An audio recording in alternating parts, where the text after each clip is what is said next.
तो साथियों ये हो गया भाग 2। अब हम भाग 3 में क्या पढ़ेंगे? भाग 3 में पढ़ेंगे भारतीय न्याय संहिता की धारा 51। भाग 3 में हम पढ़ेंगे भारतीय न्याय संहिता 2023 की धारा 51, और यही आईपीसी में 111 यानी 111 में वर्णित है। तो साथियों ये धारा क्या कहती है? दुष्प्रेरक का दायित्व।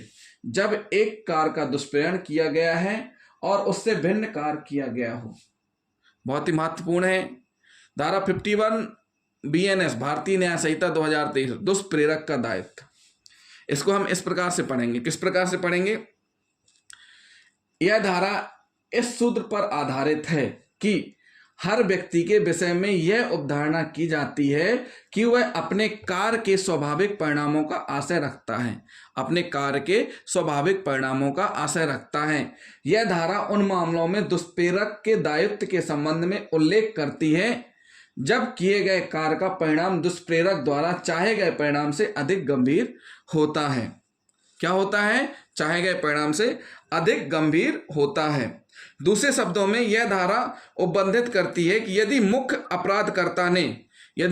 अपराधकर्ता ने दुष्प्रेरक के आशय के अनुसरण में दुष्प्रेरित कार्य से अधिक गंभीर अपराध कार्य कर दिया, तो यदि दुष्प्रेरक अपने सामान्य ज्ञान से यह जान सकता था कि दुष्प्रेरित कार्य किए जाते समय ऐसा अधिक गंभीर कार्य किया जाना संभव है, तो उस कार्य के लिए भी उसे उत्तरदायी ठहराया जाएगा, मानो कि उसने ऐसा कार्य करने के लिए ही मुख्य अपराधी को दुष्प्रेरित किया था। क्या किया था? दुष्प्रेरित किया था। यह धारा लागू किए जाने के लिए यह साबित किया जाना है कि वह भिन्न कार्य जो घटित हुआ है दुष्प्रेरित कार्य का संभावित परिणाम था, जिसकी परिकल्पना एक समान बुद्धि वाला व्यक्ति कर सकता था। अतः समान परिकल्पना के बाहर किए गए कार्य को उस मुख्य कार्य का संभावित परिणाम नहीं माना जा सकता। तो साथियों, जिन साथियों ने अभी तक हमारा चैनल सब्सक्राइब नहीं किया है तो हमारे चैनल को सब्सक्राइब कर लें और वीडियो को लास्ट तक जरूर देखें। तो इसका मतलब यह है कि दुष्प्रेरणा जो दी गई थी वह सोची गई थी कम अपराध और उसने कर दिया ज्यादा। अब दुष्प्रेरणा देखें कि चोरी बस करना है, चोरी के साथ उपहत्या कर दी, या लूट बस करना है, लूट के साथ मर्डर कर दिया, डकैती बस करनी है, डकैती के साथ मर्डर कर दिया। तो ये इस प्रकार से हुआ कि जितना उसने आशय रखता था उससे भी अधिक अपराध गंभीर कर दिया। ऐसी स्थिति में इसमें कुछ उदाहरण है, उदाहरण से हम आपको समझाएंगे। उदाहरण क्या है? उदाहरण में सबसे पहले मान के चलिए एक शिशु को या के भोजन में विष डालने के लिए उकसाता है। एक शिशु को या के भोजन में विष डालने के लिए उकसाता है और उस प्रयोजन से उसे विष देता है। वह शिशु उकसाहट परिणाम स्वरूप भूल से मां के भोजन में जो या के भोजन के पास रखा हुआ है विष डाल देता है। यहां यदि वह शिशु का के उकसाने के असर के अधीन उस कार्य को कर रहा था और किया गया कार्य उन परिस्थितियों में दुष्प्रेरण का अधिसंभाव परिणाम है, तो का उसी प्रकार और उसी विस्तार तथा दायित्व के अधीन है, मानो उसने उस शिशु को मां के भोजन में विष डालने के लिए उकसाया। देखो, का ने बच्चे को उकसाया कि आपको या के खाने में जहर मिलाना है। अब उकसाने वाले का को ये तो पता है कि जहर कोई भी खाएगा तो मर जाएगा। अब गलती से उकसाहट बस वो मां के भोजन में जो कि या के भोजन के पास रखा हुआ था विष मिला देता है, मां खा लेता है, मां की डेथ हो जाती है। तो इस स्थिति में क्या माना जाएगा? का को उस दायित्व के अधीन माना जाएगा। अगला उदाहरण समझिए। खा को या का गृह जलाने के लिए का उकसाता है। खा एक व्यक्ति है जिसको कौन उकसा रहा है? का। किस लिए? कि तुम जाके या के घर में आग लगा दो।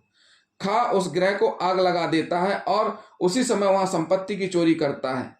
का यद्यपि गृह जलाने के दुष्प्रेरण का दोषी है, किंतु चोरी के दुष्प्रेरण का दोषी नहीं है, क्योंकि वह चोरी एक अलग कार्य थी और उस गृह के जलाने का अधिसंभाव परिणाम नहीं थी।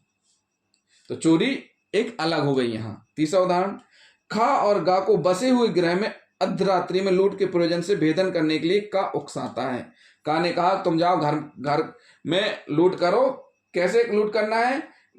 अर्धरात्रि में, गृह में अर्धरात्रि में लूट के प्रयोजन से भेदन करना है। भेदन मतलब कैसे भी करके घुसना उसके अंदर, घर के अंदर, और उनको उस प्रयोजन के लिए आयुध देता है, हथियार देता है। खा और गा गृह भेदन करते हैं और यह द्वारा जो निवासियों में से एक प्रतिरोध किए जाने पर या की हत्या कर देते हैं।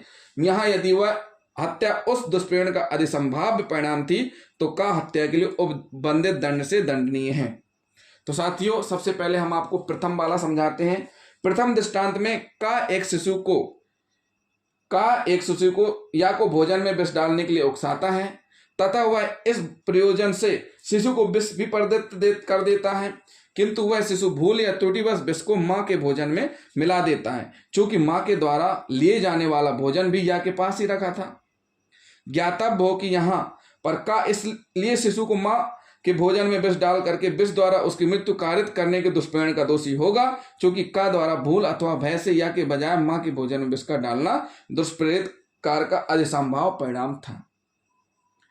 किंतु जहां तक द्वितीय दृष्टांत का प्रश्न है, इस दृष्टांत में का खा को इस बात के लिए उकसाता है कि वह या का घर जला दे, अर्थात उसके घर में आग लगा दे।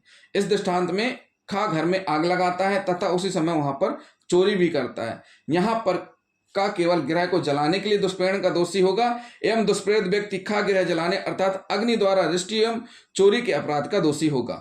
का समस्या के अंतर्गत चोरी के अपराध के दुष्प्रेरण का दोषी इसलिए नहीं होगा चूंकि चोरी को करने का अतिरिक्त कार्य दुष्प्रेरित कार्य आग को लगाने जैसे कृत्य का अधिसंभाव परिणाम नहीं हो सकता है। तो साथियों, समझ में आया कि चोरी का अधिसंभाव परिणाम नहीं हो सकता है। आग लगाने से किसी की मृत्यु हो जाती, वो कंडीशन अलग थी, लेकिन चोरी अधिसंभाव परिणाम नहीं है। तो इसलिए जो मुख्य अपराधी उसको 2 दंड से दंडनीय किया जाएगा और जो उस दुष्प्रेरक है उसको आग जलाने से।